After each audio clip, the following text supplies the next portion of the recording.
उपचार होणार आता आपल्या शहरात। Khambalkar super speciality hospital Sawantpur वसाहत आपल्या सेवेसाठी 24 तास तत्पर। नवजात शिशु अतिदक्षता विभाग, अद्ययावत अतिदक्षता विभाग, अद्ययावत वंध्यत्व निवारण विभाग, व्हेंटिलेटर, सेंट्रल ऑक्सिजन, एम्ब्युलन्स सेवा, digital X ray, pathology lab, pharmacy, सुसज्ज operation theatre, joint replacement, cashless insurance सुविधा, मुख्यमंत्री सहाय्यता निधीचा लाभ। खंबाळकर सुपर स्पेशालिटी हॉस्पिटल, संपर्क 88 03 36 37 38।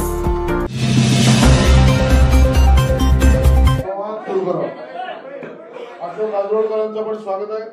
तर बसूया।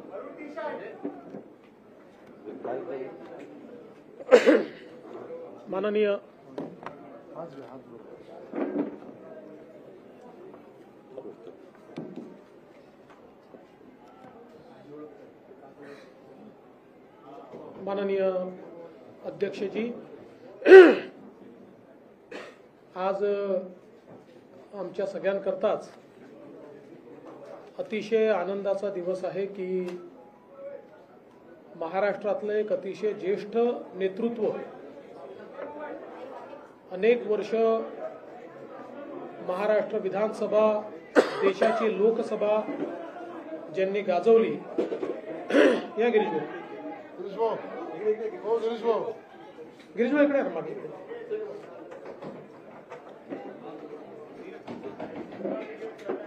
अनेक वर्ष महाराष्ट्राची विधानसभा, देशाची लोकसभा ज्यांनी गाजवली, विविध मंत्रिपद ज्यांनी भूषविली आणि 2 वेळा महाराष्ट्र राज्याचे मुख्यमंत्री म्हणून ज्यांची कारकीर्द आपल्याला पाहायला मिळाली, असे ज्येष्ठ नेते माननीय अशोकरावजी चव्हाण साहेब हे आज भारतीय जनता पक्षात प्रवेश करता आहेत। मी सर्वप्रथम भारतीय जनता पक्षाचे महाराष्ट्राचे अध्यक्ष माननीय चंद्रशेखर बावनकुळेजी यांना विनंती करेन की त्यांनी अशोकरावांचा प्राथमिक सदस्याचा जो फॉर्म आहे त्याच्यावर सही करून त्यांना पक्षात रितसर प्रवेश द्यावा।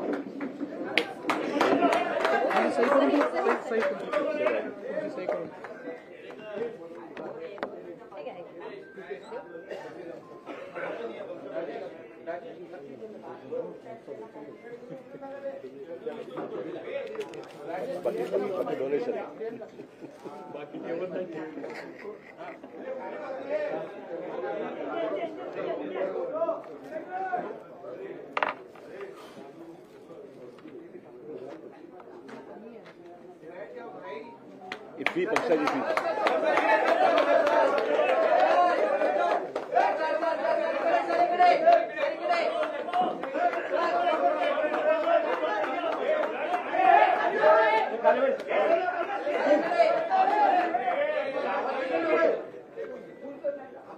तुम्ही मध्ये आणा अशोकराव।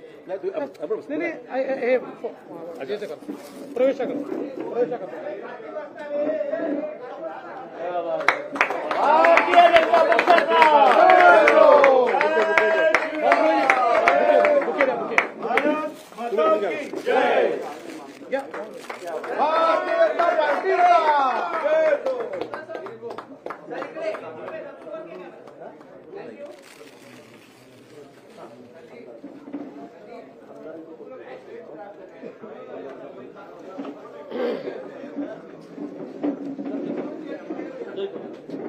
माननीय अशोकराव चव्हाण सर, अमर राजूरकर आहेत। हो, अमर राजूरकरजींचा देखील या ठिकाणी प्रवेश होत आहे। अमर राजूरकरजी आपल्याला माहिती आहे नांदेडचे आहेत, माजी आमदार आहेत, विधान परिषदेचे सदस्य राहिले आहेत आणि नांदेड जिल्ह्यामध्ये एक अतिशय निष्ठावंत अशा प्रकारचे पदाधिकारी म्हणून वर्षानुवर्ष त्यांनी काम केलं आहे।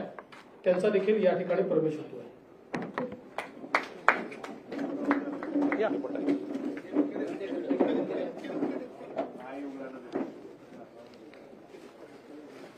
भारत माता की भारतीय जनता पक्षाचा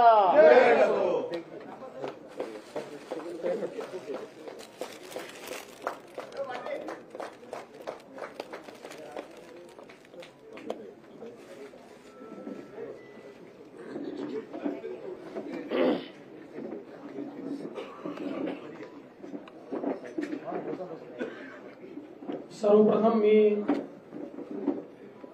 भारतीय जनता पक्षामध्ये माननीय अशोकराव चव्हाण साहेब, अमर राजूरकरजी यांचं मनपूर्वक स्वागत करतो आणि निश्चितच त्यांच्यासारख्या ज्येष्ठ नेत्याच्या प्रवेशामुळे महाराष्ट्रामध्ये भारतीय जनता पक्षाची आणि महायुतीची शक्ती ही भक्कम झाली आहे, ती वाढली आहे, याबद्दल आमच्या कोणाच्याही मनात शंका नाही. आज आपण पाहतोय की देशभरामध्ये माननीय प्रधानमंत्री मोदीजी यांनी ज्या प्रकारे भारताला विकसित करण्याचं स्वप्न पूर्णत्वाकडे नेण्याचं काम सुरू केलं आणि जो बदल, जे परिवर्तन भारतामध्ये दिसायला लागलं, त्यामुळे देशभरातल्या अनेक चांगल्या नेत्यांना आपणही देशाच्या मुख्य प्रवाहामध्ये काम करावं, मोदीजींसारख्या एका मजबूत नेतृत्वासोबत काम करावं, मोदीजींचा जो देशाला पुढे नेण्याचा हा प्रयत्न आहे, या प्रयत्नामध्ये आपणही वाटा उचलावा, अशा प्रकारचा विचार अनेक नेत्यांमध्ये त्या ठिकाणी आला आणि त्यातलं एक प्रमुख नेतृत्व म्हणून माननीय अशोकराव चव्हाणांकडे आपण बघू शकतो. अशोकरावांनी भारतीय जनता पक्षामध्ये बिनशर्त प्रवेश केला. त्यांनी केवळ एवढंच सांगितलं की विकासाच्या मुख्य धारेमध्ये योगदान देण्याची संधी मला द्या, बाकी मला पदाची कुठली अपेक्षा नाही, लालसा नाही. आणि आम्हाला अतिशय आनंद आहे. आज खरं म्हणजे त्यांचा प्रवेश झालाय, अमर राजूरकरजींचा प्रवेश झालाय, पण लवकरच हजारो कार्यकर्ते आणि नेते यांच्या प्रवेशाचा कार्यक्रम देखील आम्ही निश्चितपणे आयोजित करू. महाराष्ट्रामध्ये येत्या लोकसभेच्या निवडणुकीमध्ये त्यांच्या प्रवेशामुळे महाराष्ट्रात आणि विशेषतः मराठवाड्यात आमच्या महायुतीला एक विशेष बळ मिळेल आणि आम्हाला निश्चित त्याचा फायदा होईल, हा मला विश्वास आहे. मी पुन्हा एकदा आमच्या सगळ्यांच्या वतीने त्यांचं मनपूर्वक स्वागत करतो आणि माननीय अशोकरावांना बोलण्याची विनंती करण्याच्या आधी समोरून इशारे येत आहेत की हिंदीत देखील बोला, आणि अशोकरावांचा प्रवेश हा राष्ट्रीय बातमी असल्यामुळे मी हिंदीत देखील बोलतो. राज्य के उप मुख्यमंत्री सन्माननीय देवेंद्र फडणवीस जी, मराठीत केलं तर चालेल. महाराष्ट्राच्या भाजपाचे अध्यक्ष श्रीमान बावनकुळेजी, मुंबई काँग्रेसचे अध्यक्ष भाजपचे मुंबई भाजपचे सवयीचा परिणाम आहे. 50 वर्षाची सवय आहे. 50 वर्षाची सवय असल्यामुळे मुंबई भाजपाचे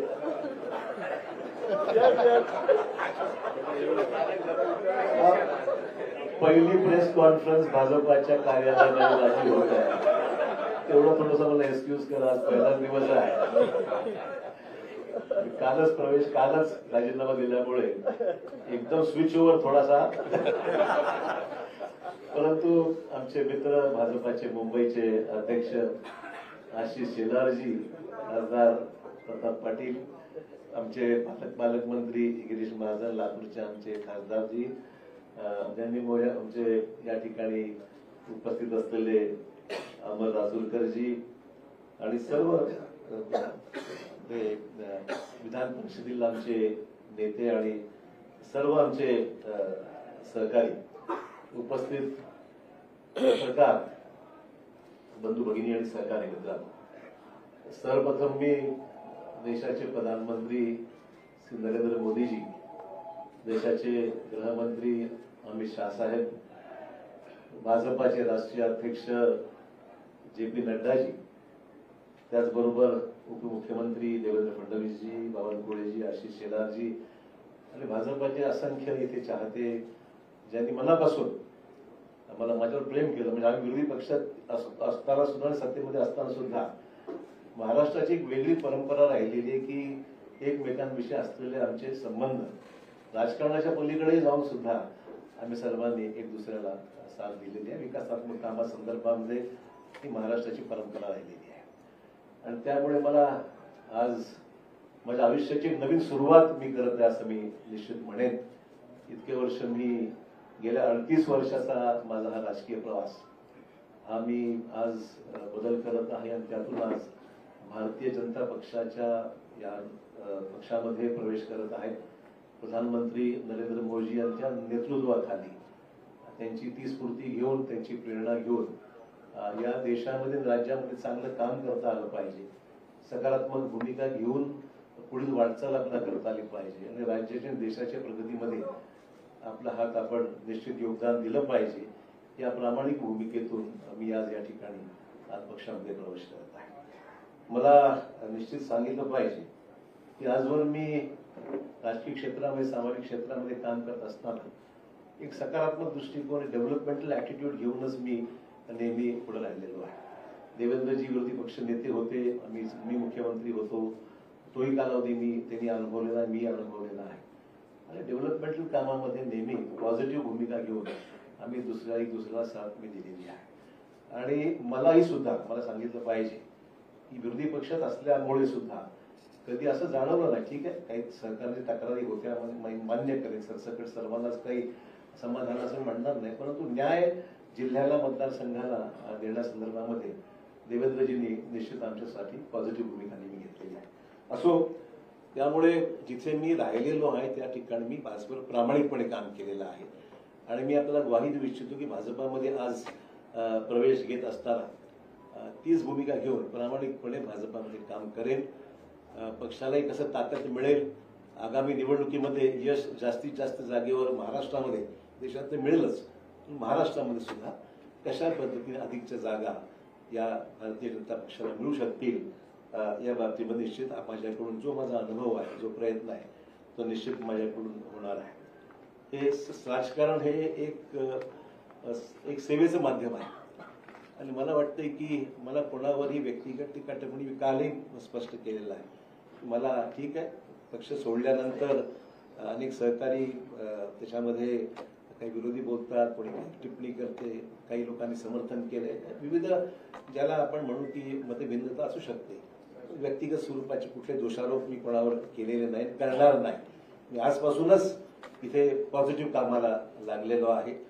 मला बावनकुळेजींनी आताच पावती दिलेली आहे पक्ष प्रवेशाची आणि त्यांना मी पैसे देऊन सुद्धा, म्हणजे उधार ठेवलेलं नाही, जी काही फीज आहे ती त्यांना मी पक्ष प्रवेशाची त्या ठिकाणी दिलेली आहे.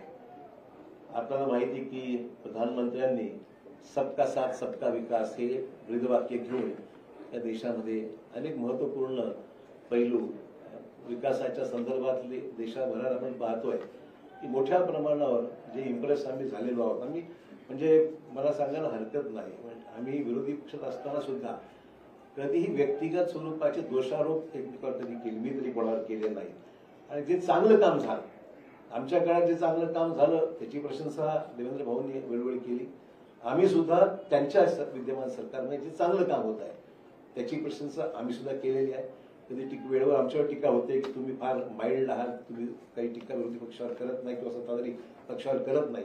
हेतू तो नाही आहे. महाराष्ट्राची जी परंपरा आहे, जी सभागृहामध्ये एकमेकाविषयी असलेली जी भूमिका असते विरोधी म्हणून, ती माझा प्रामाणिकपणे विरोधात असताना केलेलीच आहे. परंतु सभागृहाच्या बाहेर मात्र व्यक्तिगत ते जाऊन पॉलिटिकलच्या पलीकडे जाऊन महाराष्ट्राने पाहिलेलं आहे. महाराष्ट्राच्या या विधिमंडळामध्ये अनेक दिग्गज आम्ही पाहिलेले आहेत आणि त्या दिग्गजांचे संबंध सभागृहात जरी कटुता काही ठिकाणी आली असेल पण सभागृहाच्या बाहेर मात्र एकमेकांविषयी आदर बाळगूनच जी भूमिका वटवायची असतील, पक्षी धोरणं असतील, कामासंदर्भातल्या अपेक्षा असतील ती सर्वांनीच राबवली. मला वाटतं ती परंपरा महाराष्ट्रात कायम राहावी अशा प्रकारची निश्चित आम्हा सर्वांची माहिती भूमिका निश्चित राहणार आहे. एक नवीन सुरुवात भारतीय जनता पक्षाची जी काही ध्येय धोरणं आहेत त्या पद्धतीने निश्चितच काम केलं जाईल. पक्षाच्या भूमिकेतून जे आदेश पक्ष मला देईल, उपमुख्यमंत्री देवेंद्र फडणवीस सांगतील त्या पद्धतीने निश्चित आगामी काळामध्ये काम करण्याचा माझा मानस आहे. कुठली मागणी मी त्यांच्याकडे केलेली नाही. जे मला त्या ठिकाणी सांगितलं जाईल त्याप्रमाणे निश्चित मी काम करेल. माझ्या आधीच्या पक्षातील माझ्या सहकार्याचे मी आभार मानतो. या निमित्ताने इतके वर्ष आम्ही एकत्र राहिलो. ठीक आहे, हा माझा व्यक्तिगत निर्णय होता. मला कोणी जाणून सांगितलं नाही आणि मी शेवटपर्यंत, लोक म्हणतात कालपर्यंत तुम्ही पक्षाकडे तिथे बसला होता आणि अचानक तुम्ही स्विच ओव्हर झाला. म्हणून शेवटच्या क्षणापर्यंत मी जिथं आहे त्याचं काम मी केलेलं आहे आणि आज जेव्हा गेलो तेव्हाच मी मग त्यानंतर माझी भूमिका मी या ठिकाणी स्पष्ट केली आहे. त्यामुळे मित्र बस एवढंच या निमित्ताने मला सांगायचं. मी अधिक काही याच्यावर आज तरी भाष्य करणार नाही. मी सुद्धा या पक्षात नवीनच आहे त्यामुळे सगळ्याच गोष्टीवर आज काही बोलण्यापेक्षा निश्चितच योग्य वेळी मैं आज शुरू संभाली.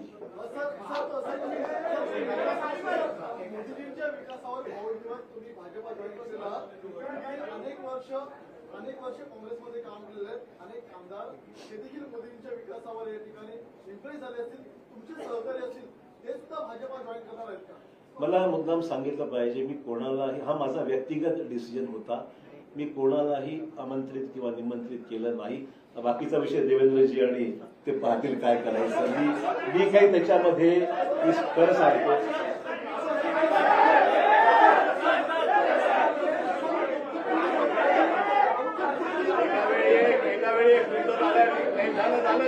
अरे बाबा,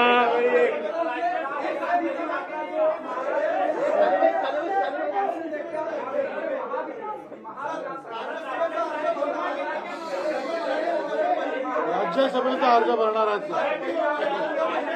असं आहे की राज्यसभेचे अर्ज कोण भरतील कोण भरणार नाही याचा निर्णय केंद्रीय भारतीय जनता पार्टी करते. केंद्रीय भारतीय जनता पार्टी राज्यसभेच्या आमच्या उमेदवारांची घोषणा करेल. ती केल्यावर तुम्हाला समजेल. आप उसको देखेंगे और खासकर महाविकास आघाड़ी लगातार कोशिश कर रही है बीजेपी को महाराष्ट्र के भीतर रोकने के लिए. जो मिशन 45 का बीजेपी ने टारगेट लिया उसको कैसे देखते हैं? देखिए, चुनाव जब करीब आता है तो स्वाभाविक है कि हम उनसे कोई कॉपरेशन भी तो नहीं कर सकते हैं. ये राजनीतिक जंग है, जंग में उतरने के बाद सब जायज है. वो कोशिश करेंगे, हम भी कोशिश करेंगे. तो मुझे लगता नहीं इसमें कोई नई बात है करके. जंग शुरू है, हम भी लड़ेंगे, वो भी लड़ेंगे. आपने कहा कि आपका ये व्यक्तिगत निर्णय है, आपने आगे तक काम किया है. जी. ऐसे बहुत से लोग हैं जो चाहते हैं कि विकास के राह पर आगे जाए, मोदी जी के साथ बढ़ाए, मेन स्ट्रीम में आए. क्या ऐसे लोग को आप कहना चाहेंगे कि भाई? देखिए, पहला ही दिन है, मेरे पर गूगली इतनी मत डालिए आप. मैं इतना ही कहना चाहूंगा, ये काम जो है प्रदेश अध्यक्ष जी बावनकुळे जी बहुत दिनों से कर रहे हैं और देवेंद्र जी का भी उनको साथ है. उन्होंने कभी उनको जरूरत पड़ी तो मैं उनको कुछ गाइड कर सकता हूँ. मैं इसका जवाब इतना ही देता हूँ कि अशोक राव का की मदद कहाँ लेनी है हमको पक्का पता है. हम उचित जगह उनकी मदद लेंगे, आप चिंता मत करिए.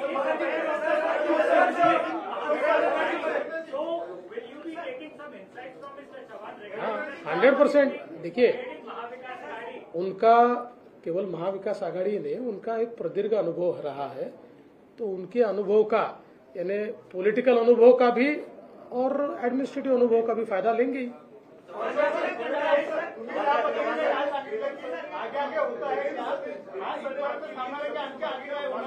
जी. राष्ट्रीय स्तर की नेता है, एक और राष्ट्रीय घटक कर रहा है. दिल्ली के बॉर्डर पे इस वक्त रिपब्लिक किसान आंदोलन आया है, उसका आरोप किया जा रहा है कि किसानी का आरोप आपकी पूर्ववर्ती पार्टी कांग्रेस पर लगा है कि उन्होंने चाहा है एक बार फिर चुनाव को देखने के लिए. किस कॉन्टेक्स्ट में? देखिए, आरोप प्रत्यारोप तो राजनीति में होते रहते हैं. सवाल ये है कि किसानों की समस्या है देश में, उसको किस तरीके से हैंडल करना है, राष्ट्रीय स्तर पर प्रधानमंत्री जी सक्षम है देश के कृषि मंत्री और अन्य मंत्रियों के साथ लेकर, मैं समझता हूँ इसको हल करना चाहिए। आपको याद होगा जो किसानों के 3 कानून बना, अल्टीमेटली सरकार ने विड्रॉ किया, पब्लिक ओपिनियन जानकर वो फैसला लिया गया। तो मैं नहीं समझता कि प्रेस्टीज की बात, हम चाहते हैं कि देश के सभी तमाम किसानों को न्याय मिलना चाहिए, किसानों की आत्महत्याओं को रोक लगाने के कम करने का प्रयास होना चाहिए, और मुझे उसमें जो हो रहा आंदोलन उसमें ध्यान निश्चित देंगे, ऐसी कोई बात नहीं है।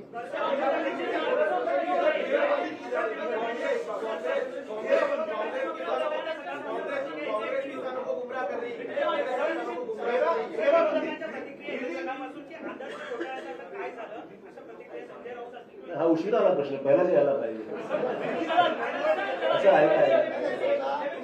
अरे भाई जवाब तो सुनो यार, आप एक आदमी प्रश्न पूछते और जवाब भी सुनते नहीं हो। असं आहे, हा प्रश्न हायकोर्टामध्ये आमच्या बाजूने निकाल लागलेला आहे, अपीलमध्ये काही एजन्सीज गेलेल्या आहेत, ठीक आहे, लिगल प्रोसेस जी आहे ती फॉलो होईल, पण हा एक राजनीतिक ऍक्सिडेंट म्हणावा लागेल, मला एवढंच म्हणायचं आहे।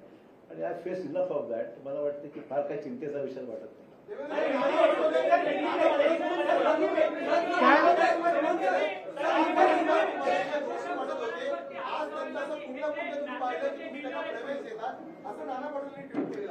नाना पटोलेंनी प्रवेश दिलाच होता की नाही, आम्ही राहिलेच ना आमच्याकडे ते।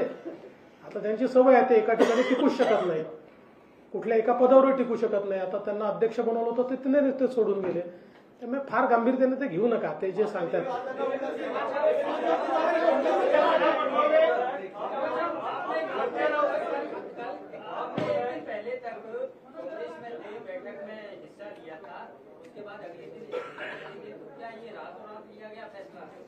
नहीं, जरूरी नहीं, ऐसा है कि सोच विचार तो चल ही रहा था, और मैं देख रहा था अच्छा मुहूर्त है आज का, तो निकल गया उसमें। ऐसा कोई जरूरी नहीं कि कोई चीज को कोई रीजन देना चाहिए। जी, फिर आपने बीजेपी में प्रवेश करने का फैसला लिया जी, तो जो अचानक से इतना सा बड़ा कर देना जी, इतना कठिन है आसान है। और दूसरा चीज, कांग्रेस वाले कह रहे हैं कि पार्टी ने इतना सब कुछ दिया, सब कुछ बनाया, उसके बावजूद आप पार्टी को जा रहे हैं, तो ये विश्वासघात है पार्टी। देखिए, मैं ये 2 चीजों के लिए अलग जवाब देना चाहूंगा। सबसे पहले तो ये फैसला आसान नहीं था, बिल्कुल कहूंगा, it was a total switch over, change over, और ये करने के लिए काफी विचार विमर्श करना पड़ा। ये मैं जरूर कहूंगा कि it was not easy decision for me, I took it in the interest of the state of Maharashtra, in the interest of my own district, in the interest of the nation। मैं बोला कि कुछ चीजें अच्छी हो रही तो उसमें अपना योगदान होना चाहिए, पॉलिटिकल भले जो भी चीजें हैं, पर let us get involve into the nation building process. इसमें समय लगा है, it was not a one day snap decision, ये मैं कहना चाहूंगा। जहां तक लेट मी कंप्लीट। दूसरा इशू है सर, जरूर पार्टी ने मुझे बहुत कुछ दिया, मैं नहीं मना नहीं कर रहा हूँ, पर ये भी सच है मैंने भी पार्टी के लिए बहुत योगदान दिया, जिसके लिए महाराष्ट्र में कांग्रेस पार्टी को निश्चित ताकत मिली, ये भी कोई डिनाई नहीं कर सकता। तो it was not, I am not, मतलब ये मैं पर्सनली ऑब्लाइज हूँ पार्टी के लिए, मेरे पार्टी की लीडरशिप के लिए मैं ऑब्लाइज हूँ, बट अचानक अगर तुम मेरे बौछार कोई चीज की करते हो जो उचित नहीं है, ठीक है, मैंने फैसला किया इंडिविजुअली, मैंने पार्टी को डैमेज करने की कुछ नहीं किया, it was my own personal decision, but मैंने भी पार्टी में मेरा योगदान क्या है वो मेरी नेशनल पार्टी जानती है। You are not listened by your center leadership. That is what being said, and the state leadership. You were also unhappy with the state leadership. Let's not talk about what has happened. We are switching on to a new system now, so I think it's better we discuss the present system.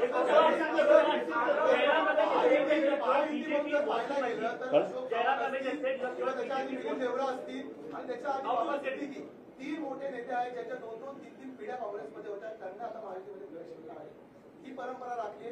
दुसरी परंपरा होती विरोधी पक्ष नेते महायुतीमध्ये येण्याची, ती पण कायम राहील या काळामध्ये। ते विरोधी पक्ष नेत्यांना तुम्हाला विचारावं लागेल। आमचा काही एक मी स्पष्टपणे सांगतो, आम्ही कुठलंही टार्गेट घेऊन चालत नाहीये, पण ज्या ठिकाणी आम्हाला असं वाटतं की हे नेते आपल्यासोबत येऊ शकतात आणि त्यांच्या येण्यामुळे पक्षालाही फायदा आहे, राज्यालाही फायदा आहे, अशा अनेक नेत्यांची आमची चर्चा चालू असते। त्यांना जर असं वाटलं की नाही मुख्य धारेमध्ये आपण गेलं पाहिजे, मोदीजींसोबत गेलं पाहिजे, तर आमचा म्युच्युअल त्याच्यात तो विचार फायनल होतो आणि त्याच्यानंतर प्रवेश होतो। तर हे खरंच आहे की अजून काही नेते आमच्यासोबत चर्चेमध्ये आहेत, नाही असं काही यादी वगैरे हा विषय नाही, असा काही 14 आमदार आणणार आणि ते वगैरे हे आकड्यांमध्ये आम्हाला जायचं नाही. मी एवढंच सांगतो की जमिनीशी जुडलेले जे नेते आमच्या सोबत येतील त्यांचं आम्ही स्वागत करू.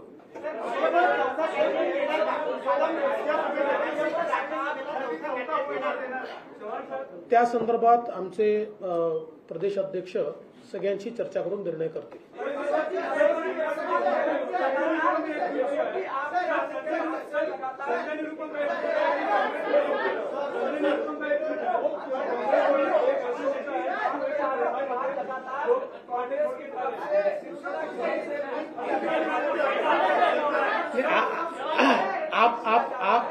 आपने जिनकी बात की मैं उनको अड़चन में नहीं लाना चाहता, पर उनका भी इंतजार है. उनसे हमारी कोई बातचीत नहीं है. पर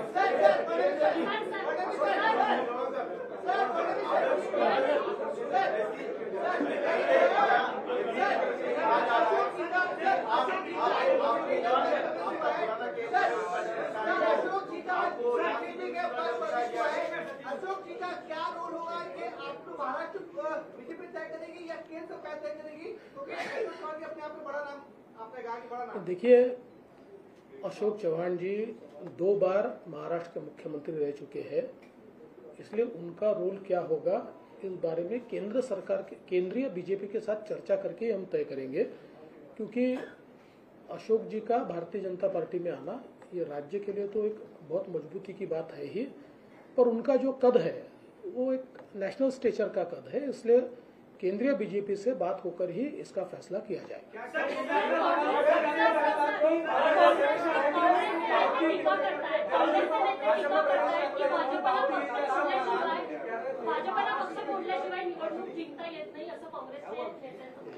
माझा त्यांच्यावर उलटा आरोप असा आहे की त्यांना त्यांचा पक्ष सांभाळता येत नाही, त्यांना त्यांच्या पक्षात नेते सांभाळता येत नाही, त्यांना त्यांच्या पक्षामध्ये मोठ बांधता येत नाही, कारण कोणाचा पायपोस कोणाच्या पायात नाही. आज हे सगळे मोठे नेते इतके वर्षाची त्यांच्या पक्षातली पुण्यही सोडून आमच्यासोबत का येत आहेत? याचं कारण आहे की आज काँग्रेसमध्ये जे वातावरण आहे, आज काँग्रेसमध्ये पार्टी कुठल्या दिशेने चालली आहे हेच कोणाला समजत नाही. आणि भारतीय जनता पार्टीला विरोध करता करता देशाच्या विकासाला आपण कधी विरोध करायला लागलो हे त्यांना समजत नाहीये. आणि मग जे नेते आहेत, सीझन नेते आहेत, ते ज्यावेळेस दृष्टिक्षेप टाकतात त्यावेळेस त्यांच्या लक्षात येतं की बाबा आपण काय करतोय, आपलं नेतृत्व काय करतंय. तर त्यापेक्षा देशाच्या मुख्य धारेमध्ये आपण गेलं पाहिजे, म्हणून लोक आमच्यासोबत येतात. त्यामुळे त्यांनी पहिले आत्मचिंतन केलं पाहिजे की त्यांना घर का सांभाळता येत नाही, ज्यांनी काँग्रेस मोठी केली, ज्यांनी आपलं सर्वस्व काँग्रेसला दिलं, असे नेते का आपल्याला सांभाळता येत नाही, असं आत्मचिंतन त्यांनी केलं पाहिजे.